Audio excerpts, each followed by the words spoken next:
ঢাকাই সিনেমার সময়ের জনপ্রিয় অভিনেত্রী শবনম বুবলী কোরবানির ঈদে তার অভিনীত রিভেঞ্জ সিনেমাটি মুক্তির পর থেকে আলোচনায় এই অভিনেত্রী সিনেমার প্রচারণায় না থাকায় নির্মাতা ও প্রযোজক এমডি ইকবালের পরবর্তী সিনেমা থেকে বাদ পড়েছেন বুবলী এমন শিরোনামের সয়লাব দেশের সংবাদ মাধ্যম। বিষয়টি নিয়ে বুবলী বলছেন ভিন্ন কথা।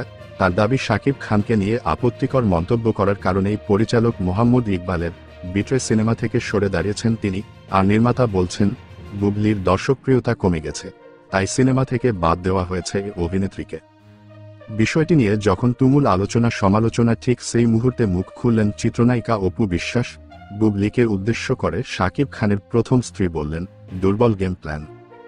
অপু বলেন, নিজের সিনেমা থেকে বাদ পড়ে শাকিব খানকে দেয়াল হিসেবে ব্যবহার করার চেষ্টা করেছেন তিনি।